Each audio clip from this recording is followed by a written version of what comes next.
Assalamualaikum warahmatullahi wabarakatuh. Bismillahirrahmanirrahim. Alhamdulillahi rabbil alamin. Wassalatu wassalamu ala nabina Muhammad wa ala alihi wa sahbihi ajma'in. Allahumma alimna ma yanfa'una wa anfa'na bima 'allamtana. Allahumma faqihna fid din wa 'allimna at-ta'wil wa zidna 'ilman ya rabbal alamin. Rabbi syrah li sadri wa yassir li amri wahlul 'uqdatam min lisani yafqahu qawli. Subhanaka la ilma lana illa ma 'allamtana innaka antal alimul hakim wa la haula wa la quwwata illa billah. Alhamdulillah, syukur kita pada Allah SWT dengan limpah rahmatnya. Malam ni kita sambung lagi kuliah kita.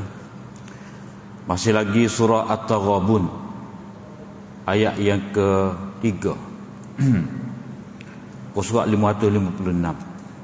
أعوذ بالله من الشيطان الرجيم خلق السماوات والأرض بالحق وصوركم فأحسن صوركم وإليه المصير يعلم ما في السماوات والأرض ويعلم ما تسرون وما تعلنون والله عليم بذات الصدور ألم يأتكم نبأ الذين كفروا من قبل فذاقوا وبال أمرهم ولهم عذاب أليم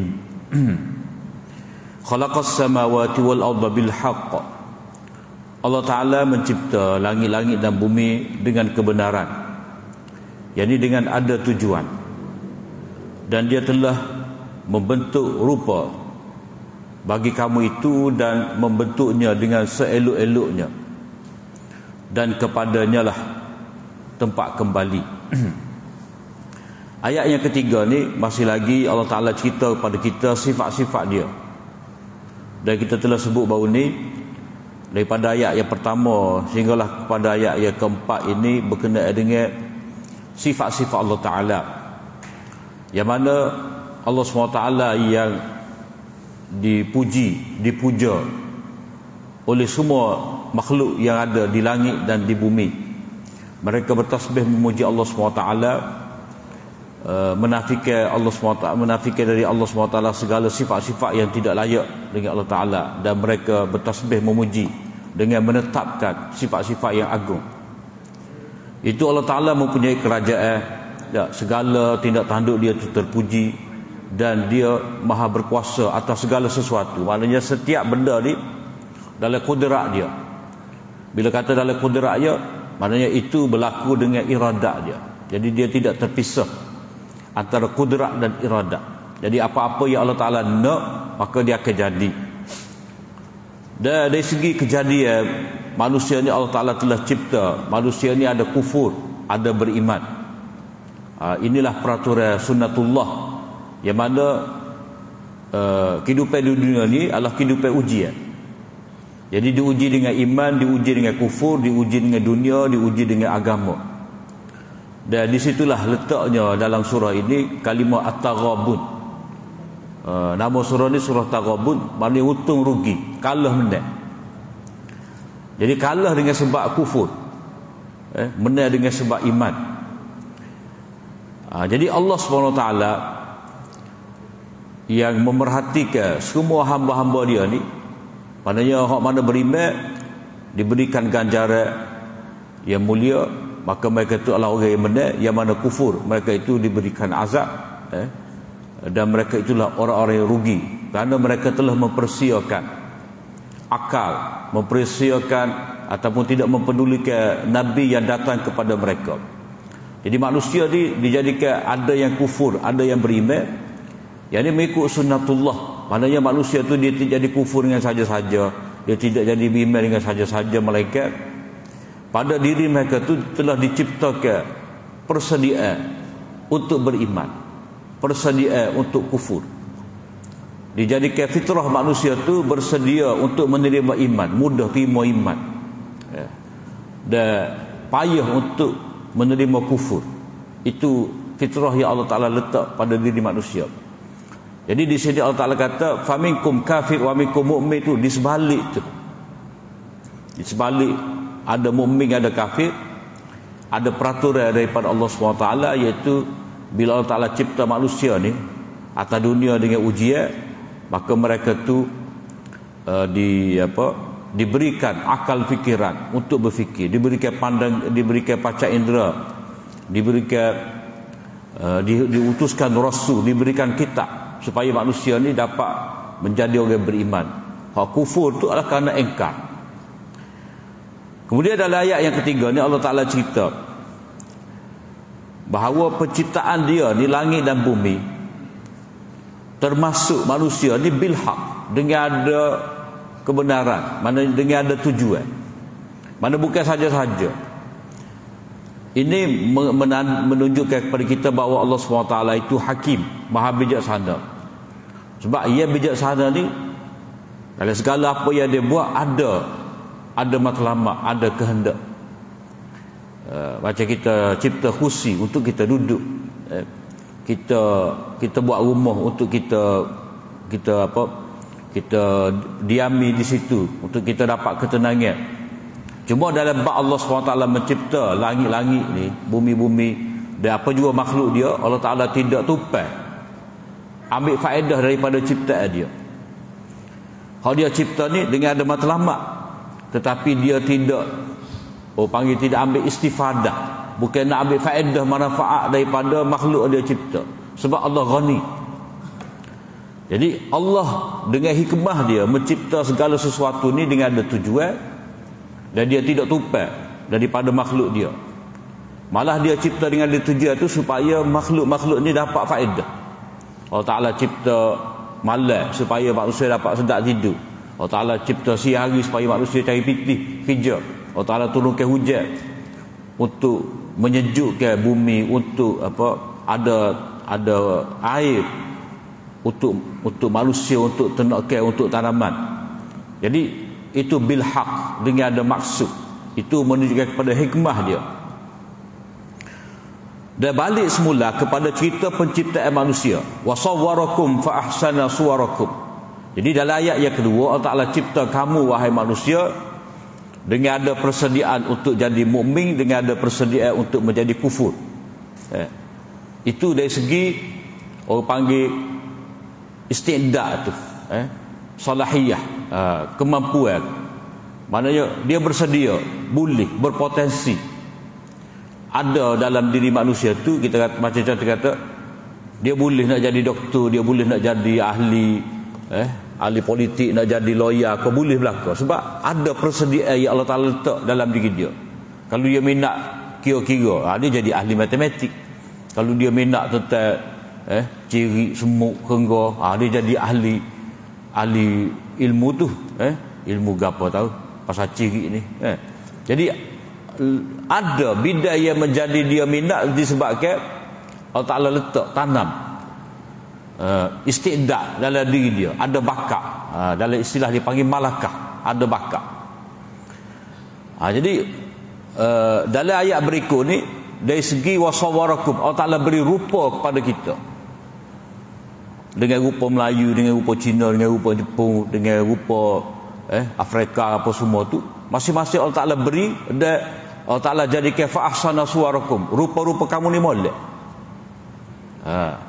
Walaupun pada pandangan mata kita tak berapa comel tu, orang hak itulah orang-orang belah Afrika tu, tapi orang dia tak pandai comel kita orang Melayu ni. Ya gitulah Tuhan buat. Pada pandangan orang tu tak serupa. Kita kadang-kadang kita tengok macam mana Jepun hak putih sepu tu boleh nikah dengan Nigeria, Uganda boleh. Tak tahulah. Tapi maknanya manusia ni dia comel. Laqad khalaqnal insana fi ahsani taqwim.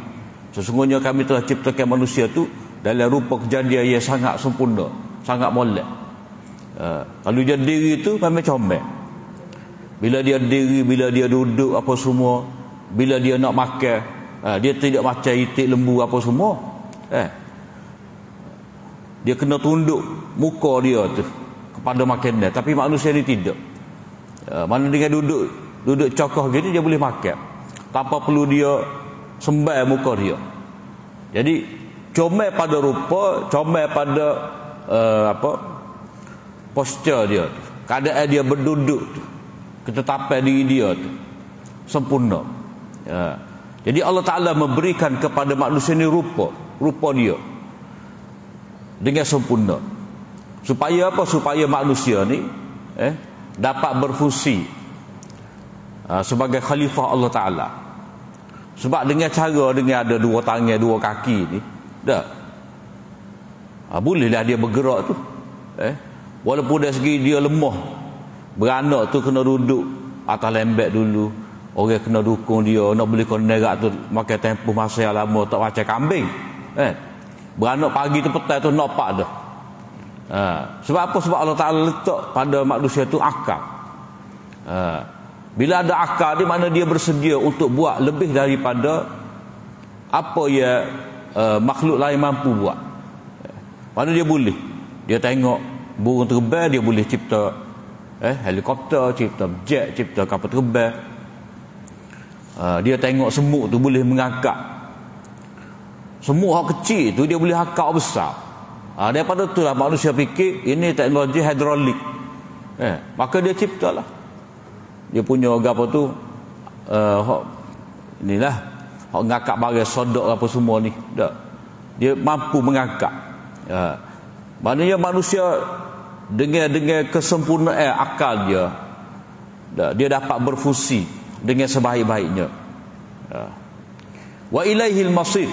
Dan manusia ni dia kena ingat, walaupun Allah Ta'ala bagi kepada mereka rupa yang lawa apa semua tu, bila dia akan balik kepada Allah Ta'ala, dan dia akan ditanam dalam kubur dan akan dimakan oleh ulat. Maka dia tidak boleh berbangga, sombong dengan rupa, sebab Allah Ta'ala bagi je.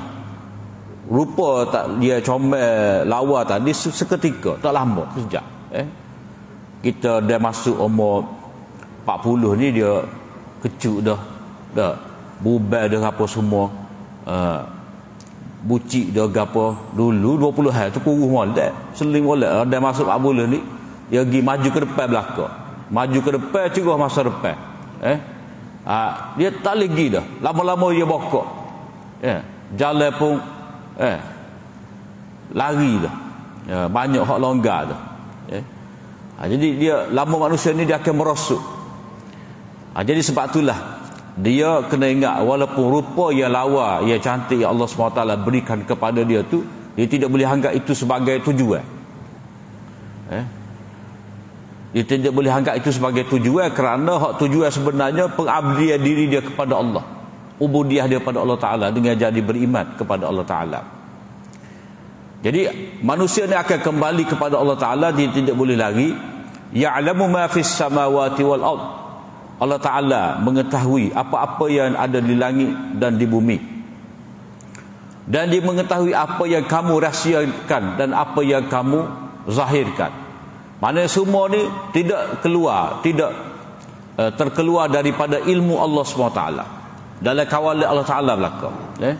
Mana segala jenis benda dalam semua keadaan, apa-apa benda di langit dan di bumi, dalam keadaan benda tu besar kau kecil kau banyak kau, semua dalam ilmu Allah SWT. Jadi itu menunjukkan kepada kita bahawa sifat Allah Ta'ala, sifat ilmu dia tu ilmu yang maha mencakupi, mana tidak ada satu benda pun yang terlepas daripada ilmu Allah SWT, tidak tersembunyi kepada Allah SWT. Dan benda ni sama juga kalau kita baca di awal surah Ali Imran. Di awal Ali Imran tu penegasan benda yang sama, cuma gaya bahasa yang berbeza. Wallazi yusawwirukum fil arhami kaifa yasha. Dialah Allah Ta'ala yang memberi rupa kepada kamu tu. Innallaha la yakhfa 'alaihi syai'un fil ardi wala fis sama'. Wallazi yusawwirukum fil arhami kaifa yasha. Allah Ta'ala tu apa-apa benda dia tidak terlepas, tidak tersembunyi daripada Allah. Tak boleh nak susu, tak boleh kita nak bisik, kita bisik, Allah Ta'ala tahu. 2 orang bisik kau, 3 orang bisik kau, Allah Ta'ala mengetahui, Allah Ta'ala mendengar.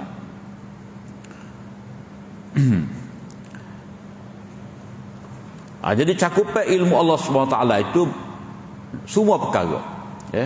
Maka dengan sebab tu manusia dia tidak boleh rasa dia hebat, dia dapat susu rahsia, dia dapat buat pakatan, dia dapat buat konspirasi, rancangan jahat. Sebab dalam ilmu Allah Ta'ala berlaku orang-orang yang merancang nak menentang Nabi, macam kita baca surah Munafikun baru ni, Allah bin Ubay bin Salul tu dia rancang. Dia rancang macam mana nak sekat Nabi ni daripada masuk Mekah, daripada masuk Madinah. Macam mana nak usir orang-orang muhajirin ni balik semula ke Mekah. Antaranya dia kata jangan kita tak usah tolong, kita sekat bantuan untuk orang-orang Mekah. Lama-lama dia akan balik. Ini kita sekat dia. Muhammad lagu tu juga, kita jangan beri dia masuk dalam kota Madinah. Jadi rancangan mereka tu Allah Ta'ala beritahu kepada Nabi. Nabi tahu. Seperti mana cerita dalam surah Mumtahanah baru ni dah. Cerita apa dah, Sayyidina Ali dengan Zubair tu pergi kejar seorang perempuan. Dia bawa surat. Mana Allah Ta'ala memberitahu kepada Nabi bahawa perempuan ni ada bawa satu surat. Jadi susuk setara mana pun Allah SWT akan dedahkan. Itu ilmu Allah SWT yang maha sempurna. Wallahu alimun bizati sudur. Dan Allah SWT maha mengetahui segala isi hati. Kalau kita duk fikir rancang tu apa, Allah Ta'ala maha mengetahui apa yang kita fikirkan, apa yang kita khayalkan.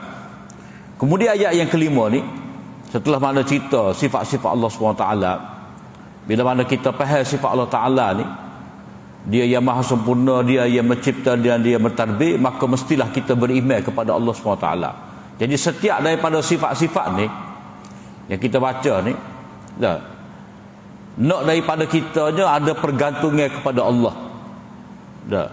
Ada kita kena puji Allah Ta'ala, kita kena puja dia, kita kena sembah dia, kita kena mengharap, kita kena bergantung kepada dia, kita kena berwaspada. Sebab dia tengok, dia lihat kita, dia memberi rupa kepada kita, rupa yang comel, maka kita kena bersyukur dan kita kena guna dengan sebaik-baiknya. Kita kena berhati-hati. Jadi semua daripada sifat-sifat Allah Ta'ala ni menghendaki apa keadaan yang perlu kita buat. Dia panggil ahwal kita. Ahwal kita ni, hal ni, orang tasawuf kata hal, ahwal. Hal keadaan kita ni kena sesuai dengan sifat Allah Ta'ala. Jadi bila kita sebut wallahu ala kulli syai'in qadir ni, maka mesti ada dalam etikad kita bahawa bila Allah Ta'ala berkuasa, maka kita kena yakin kekuasaan dia, sebab Allah Ta'ala boleh buat benda yang kita tidak terfikir.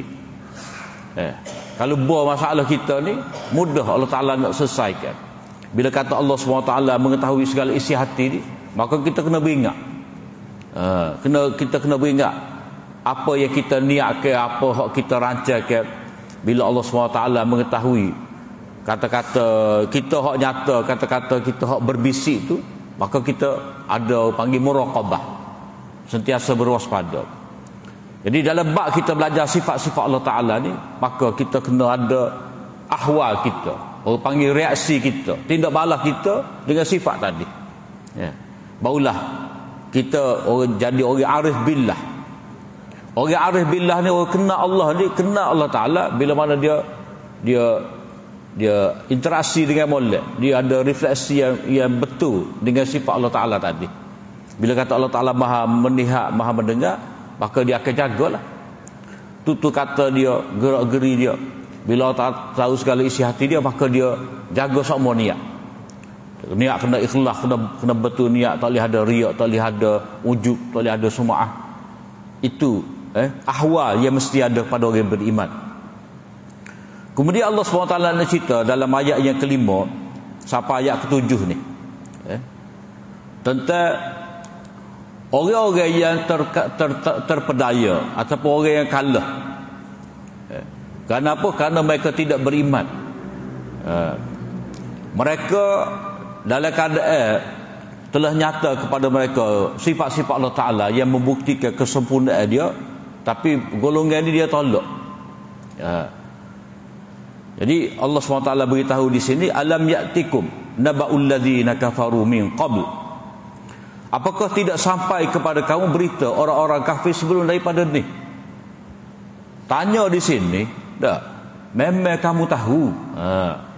Alam ya'tikum tu dia walaupun mari dengan pertanyaan, tak tahu kah? Maknanya kamu mesti tahu. Bukankah kamu telah tahu? Jadi berita orang-orang kafir sebelum daripada kamu ni, orang Arab secara keseluruhannya dia tahu. Berdasar kepada perdagangan mereka tu daripada Mekah ke Syam, Mekah ke Yaman, dia tahu. Sebab dalam perjalanan negeri Naga tu dia akan melalui tempat perkampungan kaum Ad, kaum Samud, kaum Nabi Lut. Tempat tu dilalui. Jadi tempat tu dilalui, mereka tengok istana yang besar kosong, mereka tengok laut yang mati. Jadi tidak tersembunyi kepada mereka bahawa golongan yang dibinasakan oleh Allah SWT tu mereka tahu.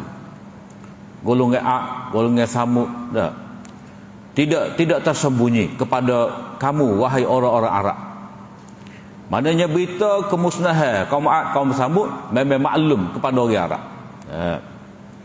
Jadi tidakkah sampai kepada kamu berita orang-orang kafir sebelum daripada kamu? Maknanya ini mengingatkan kepada orang kafir Quraisy, jangan tiru perbuatan kaum dahulu. Kena beringat sebab sejarah dia berulang.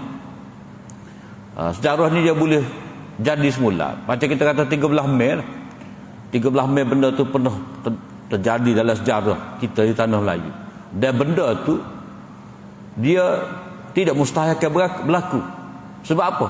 Sebab bila cukup sebab, ada sebab-sebab kepada kejadian tadi, walaupun pada waktu yang berbeza, maka benda tu akan terjadi semula. Kalau kita tak jaga perpaduan, kalau kita tidak saling menghormati, kalau kita tidak duduk dalam persefahaman, kalau kita tidak pegang pada prinsip perlembagaan contoh,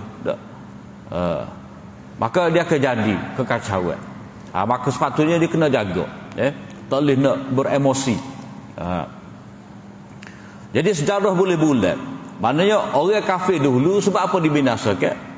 Ada sebab dia. Fadzaqu wabala amrihim. Mereka tu telah merasai kesan buruk daripada perbuatan mereka, urusan mereka, kerja buat mereka. Walahum azabun alim. Dan bagi mereka tu azab yang menyakitkan. Jadi Allah Ta'ala nak cerita di sini, kamu kena tengok bukti-bukti sejarah akibat daripada tidak beriman kepada Allah SWT.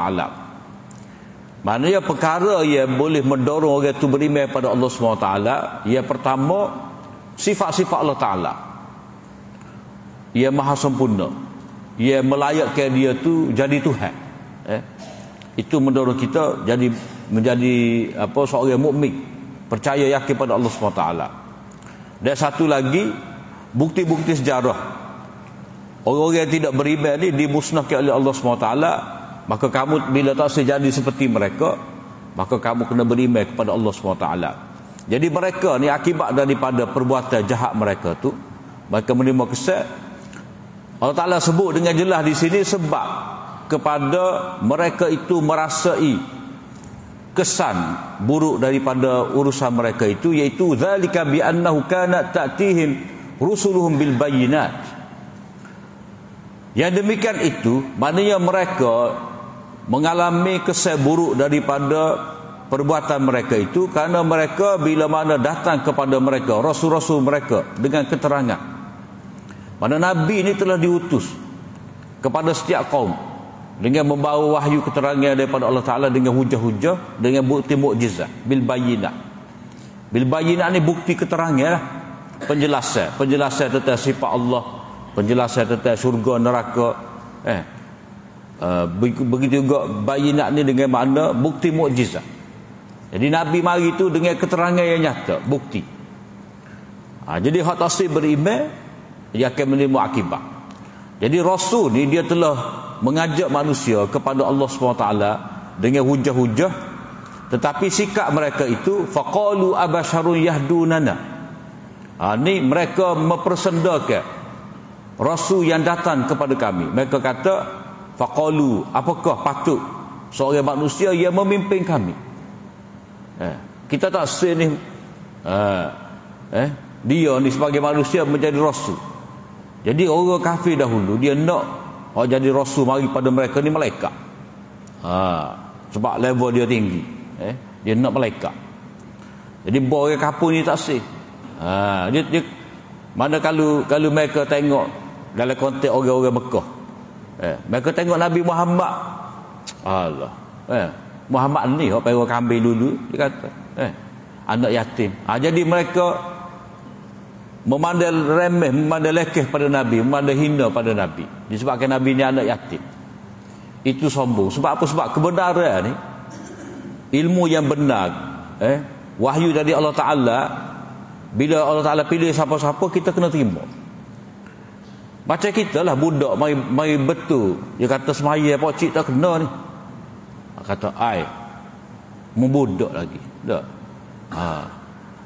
Jadi kita ada sifat kesombongan tu. Sepatutnya kita kata awal tahu mana, tak, barulah kita jadi orang yang tawaduk. Ni kita wak pandai dia pada kita. Tak leh. Orang tegur kita, tak kira lah tegur dari sudut gapo pun, kita kena terima pandang orang, nasihat orang. Jadi mereka ni kata manusia ni, kalau kita baca dalam surah-surah lain panjang lagi, manusia hok makan, hok minum seperti kita, pergi kedas pun kita. Tak, kita nak orang pimpin kita ni malaikat. Jadi Nabi ni, dia bawa agama, mestilah manusia juga, sebab agama untuk manusia. Kalau mari malaikat tak perlu nak semaya. Nak semaya seperti kita, bukan semaya saja kita sebagai manusia, nak semaya, nak mendirikan rumah tangga, nak mendirikan negara, nak wujudkan pemerintahan. Tu tugas manusia belaka. Malaikat ni bukan tugas dia tu.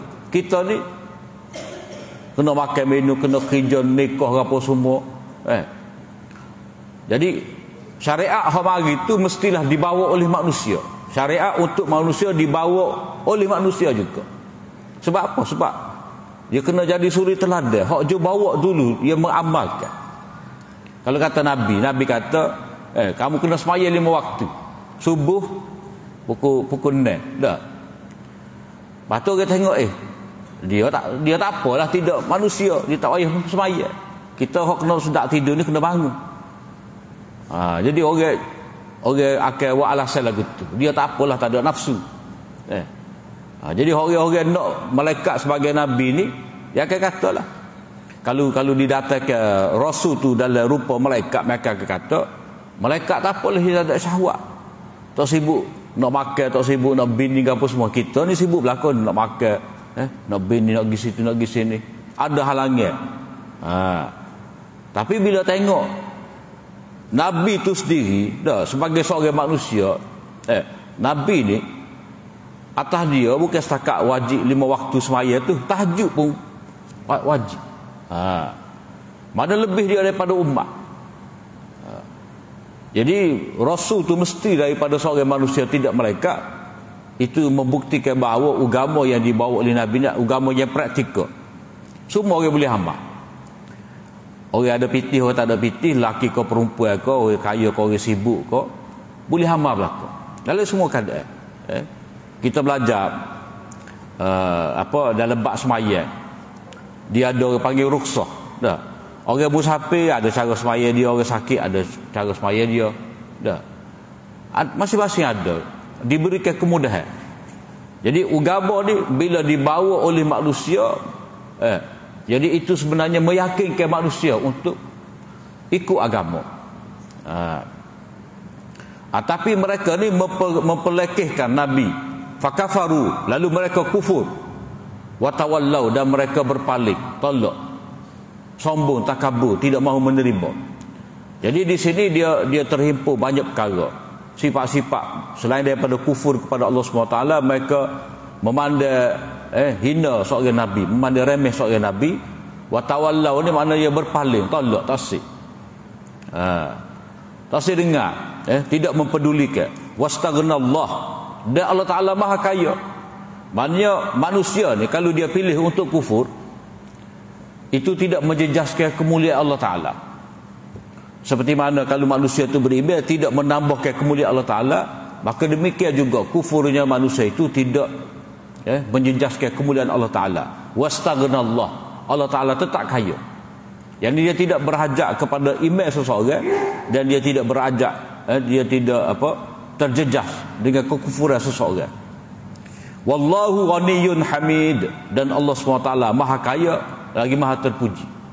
Maha Kaya lagi Maha terpuji ni mana dia memberikan dengan sempurna apa yang diperlukan oleh hamba, dan dia Maha terpuji juga kalau dia tak bagi. Ghani, dia kaya. Dan kalau kita tengok dari segi ketetapan rezeki Allah Ta'ala ni, bukan semua Allah Ta'ala bagi kaya belaka, bagi rezeki belaka. Ada orang diberikan dengan banyak, ada diberikan dengan sederhana, ada yang tidak diberikan. Jadi Allah Ta'ala dia bagi tu kerana dia kaya, Ghani. Dia tidak memerlukan kepada harta benda, dia bagi kepada hamba dia. Dan hak mana tak dapat tu kita tak boleh kata Allah Ta'ala bakhil, sebab Allah Ta'ala hamid, terpuji. Mana dia tak bagi itu tidak menandakan dia tu seorang yang bakhil. Sebab apa? Sebab dia beri tu mengikut peraturan dia. Peraturan rezeki. Peraturan rezeki ni majadda wajadda lah, siapa berusaha dia dapat lebih. Lepas tu ada juga orang yang kerja setara mana pun setara itulah pitih dia. Mana dia diuji dengan lagu tu, dengan kemiskinan. Seperti mana ada orang bijak doa ni, pusing lagu mana pun kaya semacam. Pas butir kedah, pas butir kedah, pas butir rumah dia buat, pas seorang bini pula.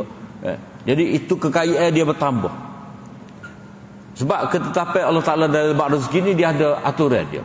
Jadi setiap benda tu dia ada peraturan dia. Peraturan dalam bab hidayah, peraturan dalam bab sesak, peraturan dalam bab rezeki. Begitu juga peraturan Allah Ta'ala dalam bab pembalasan. Za'amal ladzina kafaru an lan yub'atsu. Orang-orang yang kalah ni, selain daripada mereka tolak rasul, selain daripada mereka tolak wahyu dan juga mukjizat, mereka ni tolak hari kiamat. Jadi kalau kita baca sebelum pada ni, zalika bi annahu kana ta'tihim rusuluhum bil bayyinat. Situ dua perkara. Mereka tolak nabi dan mereka tolak wahyu. Mereka tolak nabi dan mereka tolak wahyu. Tambah pula mereka mempersendakan nabi. Kemudian ayat yang ketujuh ni, orang-orang kafir mendakwa bahawa mereka itu sama sekali tidak akan dibangkitkan. Maknanya mereka menafiki akhirat. Jadi menafiki akhirat ni, tidak percaya hari akhirat. Bila tak percaya pada hari akhirat, tujuan ada hari akhirat adalah hari pembalasan. Orang yang zalim akan dibalas di akhirat. Orang yang kufur akan dibalas di akhirat. Jadi orang kafir ni dia tidak mahu percaya pada hari akhirat. Itu menyebabkan mereka ni buat sesuatu di dunia ni dengan sesuka hati. Mana kalau buat jahat, sekat-sekat nak. Kalau tipu orang, sekat-sekat boleh tipu orang. Kalau buat zalim dengan bermaharaja lela. Dengan takabur. Sebab apa? Sebab dia rasa dialah yang berkuasa. Kalau dia fikir ada hari akhirat, yang mana kejahatan dia ni walaupun dia selamat di dunia, dia tidak akan lepas di akhirat, maka itu mendidik dia jadi orang baik. Tetapi oleh kerana dia tidak pernah fikir bahawa ada hari akhirat, ada hari pembalasan, maka dia hidup atas dunia ni dalam keadaan tak cara dosa pahala, tak cara tentang nasib orang yang dizalimi itu, dia kira dia je. Tapi kalau dia ada fikir akhirat, kerusingan, dia ada fikir, dia ada ketakutan bahawa satu masa dia akan jawab depan Allah Ta'ala. Kalau dia fikir lagu tu, satu sen pun dia tak ambil kalau tidak harta dia. Sebab apa? Sebab dia tahu dia akan bertemu dengan Allah Ta'ala. Jadi beriman dengan hari akhirat ni mendidik manusia untuk menjadi orang yang sentiasa takut. Takut apa? Sebab ada pembalasan. Sebab atas dunia ni, kalau kita kaya boleh boleh sewa lawyer hebat-hebat, kita boleh lepas. Hak putih jadi hitam, hak hitam jadi putih, boleh tukar. Bila kita pandai pasal lawyer, bila kita boleh beli tu hakim. Tapi akhirat tak ada lawyer. Kita sendiri disoal, disiasat oleh Allah Ta'ala, dan saksi-saksi tu bukan orang lain, kita sendiri jadi saksi. Kalau atas dunia ni kena cari saksi lain, saksi tu saksi ni, kadang-kadang tidak saksi pun jadi saksi juga, saksi palsu. Boleh benar, boleh lepas. Akhirat tak ada, kita dengan Allah Ta'ala. Laisa bainahu wa baina rabbih turjuman. Tidak ada antara hamba tu dengan Allah Ta'ala seorang pun juru bahasa, juru runding, juru cakap, tak ada, direct. Jadi mereka tolak adanya di akhirat. Kul mana perintah kepada Nabi, kata kepada mereka, kul bala wa rabbi la tub'atsunna thumma la tunabba'unna bima 'amiltum wa dzalika 'ala Allahi yasir. Kul, katakanlah wahai Muhammad, bahkan demi Tuhanku, akan ada hari akhirat nanti kamu akan dibangkitkan.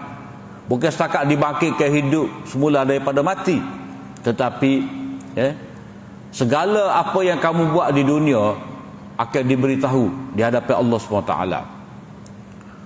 Jadi lepas pada tu kak, akan adalah pembalasan tu. Jadi orang kafir, dia kata mustahil berlaku kiamat. Di sini tidak disebutkan hujah bagi orang kafir. Dalam ayat yang lain orang kafir kata kita ni mati jadi repuk dah, dimakan oleh ulat. Sebab dia tengok dah mayat sebelum-sebelum pada ni kalau mati kak, tanah kak, lepas tu kita pergi gali tengok pula repuk tinggal tulang. Jadi takkanlah hak manusia hak mati, hak repuk, tak ada daging dah, tulang pun kosong ke apa semua ni boleh hidup semula. Jadi Allah Ta'ala kata wa dzalika 'ala Allahi yasir. Itu semua mudah bagi Allah. Mana Allah Ta'ala boleh bangkitkan semula kamu untuk hidup semula di hari akhirat. Dia boleh mengembalikan ruh kamu pada tubuh kamu dah. Dia boleh menjadikan benda-benda menjadi saksi terhadap perbuatan kamu. Dengan ada surat amal dah, saksi daripada tubuh badan kita sendiri. Tangan hak tak kecek boleh kecek, kaki hak tak kecek boleh kecek belakang. Mulut tu dia, al-yawma nakhtimu ala afwahihim wa tukallimuna aydihim. Pada hari kami kunci mulut. Hak boleh keceknya tangan, kaki, boleh kecek belakang. Jadi kudrat Allah Ta'ala boleh, tak mustahil. Kalau atas dunia ni memang sifat Allah Ta'ala buat dah. Kalau tak ada mulut memang tak boleh kecek lah. Walaupun boleh Allah Ta'ala nak buat seorang budak tu, kalau dia tak boleh kecek mulut, kecek eling, tapi dia lagu tu. Sebab sifat hidup di dunia lagu tu dah Allah Ta'ala buat. Sebab kita pocok ubi kayu lah. Kita pocok ubi kayu, dia tu ubi stella, ubi badak. Sebab lagu tu peraturan Allah Ta'ala. Jadi orang-orang yang rugi ni kerana mereka tolak Rasul yang mengajak mereka untuk memperbaiki amal, dan mereka menolak adanya hari akhirat. Mereka tak percaya dengan hari pembalasan. Sedangkan balasan untuk orang beriman ni, dia dapat syurga yang tidak dapat dibandingkan dengan dunia ni. Sehingga orang yang terakhir masuk dalam syurga ni, syurga untuk dia tu lebih luas lagi daripada dunia, daripada dunia ni. Jadi Allah SWT maha berkuasa, makna mudah kepada Allah SWT untuk membangkitkan semula manusia tu lepas daripada mati. Kemudian untuk kamu selamat, untuk kamu selamat ataupun untuk kamu tidak rugi ni, fa aminu billahi wa rasulihi wan nuril ladzi anzalna. Maka berimanlah kepada Allah dengan sebenar-benarnya. Jadi berimanlah dengan Allah, yang ini berdasarkan kepada sifat-sifat yang telah disebutkan tadi. Sifat-sifat rububiyah Allah Ta'ala, mencipta menghidupkan, mematikan, memberi rupa kepada kamu, dan Rasulnya. Sebab melalui Rasul inilah kita dapat kenal Allah. Sebab Allah Ta'ala dia jadikan Rasul tu sebagai wakil dia untuk manusia kenal Allah Ta'ala. Wan nuril ladzi anzalna, dan berimanlah dengan cahaya yang kami turunkan, yakni Al-Quran. Mana 3 perkara. Manusia tu kena beriman dengan Allah, dengan Rasul, dan nur, cahaya. Mana kitab hidayah. Wallahu bima ta'maluna khabir, dan Allah SWT amat mendalam ilmunya itu dengan apa yang kamu lakukan. Maknanya di sini beriman dengan Allah dan Rasul menuntut kita supaya beriman dengan Al-Quran. Dan bila kita beriman dengan Al-Quran ni menuntut kita beramal. Jadi sebab itulah wallahu bima ta'maluna khabir, maknanya setelah daripada kamu beriman dengan Allah dan Rasul, kamu kena beramal. Jadi beramal kerana Allah. Fa'aminu billah, beramal kerana Allah. Jadi beramal kerana Allah. Mana kalau kita undur, kita buat cara undur, sebut ke belakang.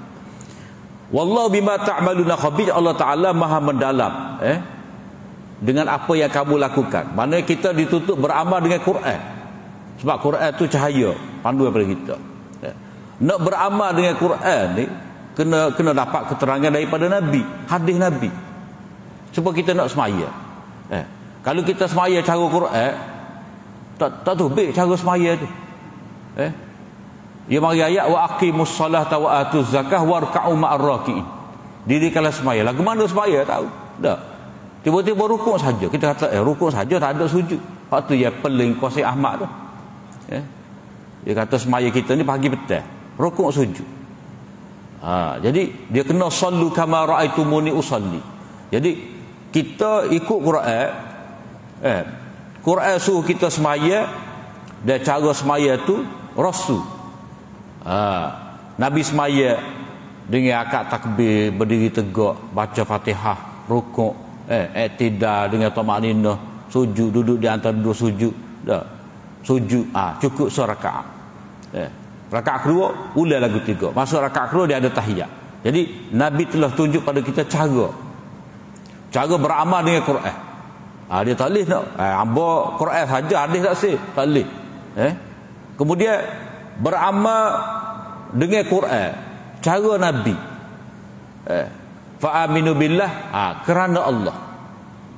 Barulah wallahu bima ta'maluna khabir tu. Maknanya tuntutan Allah Ta'ala supaya kita beramal dengan betul. Macam mana amal yang betul? Dengan cara tadi lah. Mengamalkan Al-Quran seperti mana yang ditunjukkan oleh Nabi, dan ikhlas kerana Allah, mengharapkan pahala dari Allah SWT. Kalau kita tidak jaga ni, rugi kita.